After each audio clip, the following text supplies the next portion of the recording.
All right, ladies and gentlemen. So we got some interesting news coming out from the Helldivers community, and this is from the CCO I don't know how to say his name. I apologize, but this CCO has decided to make a statement over on Twitter that's got everybody riled up, the left, the right, and the center, and it's simply because he said that DEI, just for the sake of DEI, is not a good thing. It should not be in video games. This has stirred a massive controversy over on Twitter, and everybody's talking about it. Now, we have Grums here making a post saying, "Good morning, we're winning. Helldivers CCO says DEI detracts from a game's experience and that political messaging does not belong in games."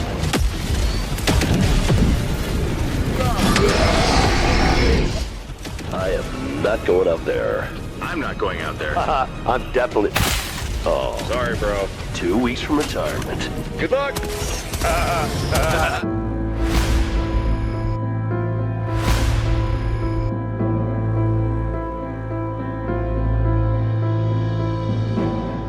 Now, we're going to end up reading the CCO's full, tweets so that way we can get the full context and whatnot. But this is something that we talk about all the time, and it's interesting how we are seeing a shift in the mainstream gaming industry where there is a lot more developers speaking out. There is a lot more people speaking out in general, whether they're YouTubers and whatnot. This is great. We need more people speaking out. We need more people in the conversation because eventually what ends up happening is their biggest fear comes to life, which is actual diversity of thought. They cannot stand diversity of thought. Diversity of thought scares the ever-living crap out of them. They try everything they possibly can to avoid diversity of thought, which is why they love their echo chambers. But the more people we have in this conversation, the more people we have taking part in it, left, right, and center, the more we're actually going to have real diversity of thought, and that's going to be a beautiful thing. So let's get into this video, guys. But of course, before we do, if you are new here, just consider hitting that subscribe button. I would greatly appreciate it, and like the video to push us out into that YouTube algorithm. So it says, but what is notable here is how how Legacy Gaming Media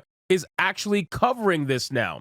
Before, this would never be discussed. It would be ignored, buried. The fact that Legacy Media is picking up on this means the Overton window has shifted. We absolutely have had an effect in 2024, where anti-DEI has been heard loud and clear by gaming executives and can no longer be ignored by Legacy Media. You did this. Gamers did this. We would continue to push against political propaganda that ruins games, and we would continue to be heard. Now, you're probably thinking to yourself, well, what did he actually say? So let's look at what he said to get the full context. So he said, if it doesn't add to the game experience, it detracts, and games should be pure pursuit of amazing moments. I agree. I think that if you're going to add things into the game, then make them part of the game world. And it's very obvious when things are not meant to be there. It's very obvious when something feels ham-fisted. If you want an idea of what that looks like, all you got to do is spend a few hours with Dragon Age of Veilguard. Once you play that game, you're going to realize what heavy-handed actually means, right?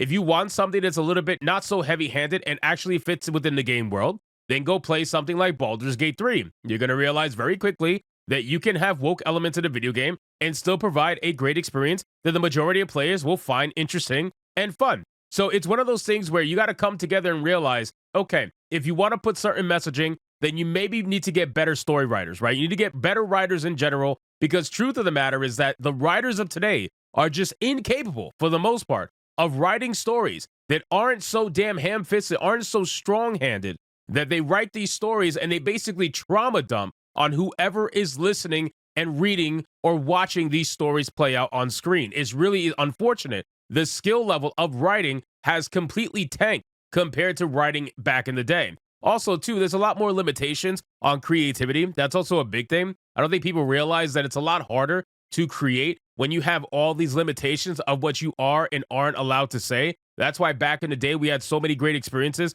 so many great games, because people weren't offended at everything. People were able to actually look at a piece of content and say, okay, not for me, but it could be for whoever that's meant for. And that's it, and kind of move on. Now, we don't really have that. People get offended very easily, and then it ends up being a situation where you have this nonstop, like, just androgenized version of video games because they're all trying to just make a cookie cutter, milquetoast video game out of fear of offending someone over whatever. So then Drew says, how would DEI have benefited Helldivers too? He says, I don't like labels, but mankind is united in an extreme xenophobia on Super Earth. Hashtag inclusion, so maybe that's DEI? I really don't care. Make good games, don't make a contemporary political statement. This is all that matters. Appreciate you all, and congrats on this team award. So that's pretty huge. I mean, the fact that he said, don't make a contemporary political statement, now I can see why he was put into the position. Then Grum says, outrageous that the Helldivers 2 team banned fans and even the word Grums for a while. Shows that whatever the CCO says, he has work to do. Can't keep letting the woke community managers ruin great games. And that's true. So one thing I want to say is it's one thing to talk the talk. It's another thing to walk it, right? Like, I don't really care necessarily what he says. Sure, it sounds nice, but are you going to put it in practice? Are you actually going to put it out there in your workforce and make it that you have a very welcoming community, you have a very welcoming team, and not a team filled with community managers that are attacking players that disagree with them politically or ideologically, especially in a game like this? I think it's insane. And there's been proof all throughout that people were getting banned for simply just not agreeing with whatever message the community manager wanted to push at the time. I forgot what she was called, Baconator or whatever the case would be. I don't really know. But it was insane. And I think she still works there, I'm pretty sure. Then he says, did you know that the CCO, that if you said what you posted here on your own Discord server, you would be banned for it?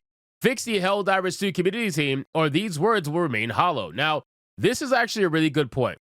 You saying these things would actually get you banned on your own Discord, which is hilarious, right? The rules of your community, the community managers that govern your actual Discord server, if you were anybody else saying this, they would ban you. The fact that you're the CCO obviously will protect you, but they will ban you if you were anybody else saying the same exact nonsense. So ultimately, ladies and gentlemen, like I said, the CCO saying these things, not really a big deal to me. I want to see more action and less talk. I think it'll be very important if we see him actually do certain changes in his community, in his game, in his whatever. I think it would be very important to see those changes play out. But still, I do think that ultimately it is a good thing that we are seeing people of higher caliber, people of higher position, speaking out against nonsense like forced DEI in gaming or forced political statements in gaming. I think it's a good thing. And I think what he said overall is obviously a good thing. Why? Because we've been saying it for the past fucking year,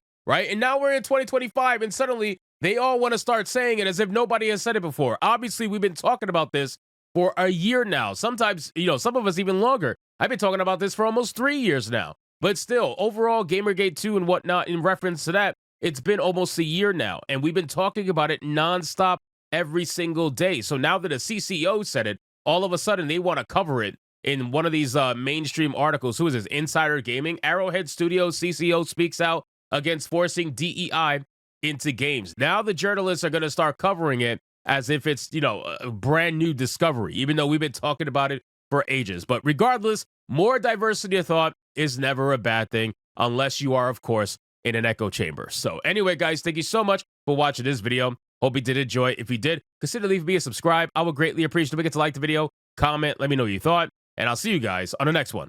Hypnotic out.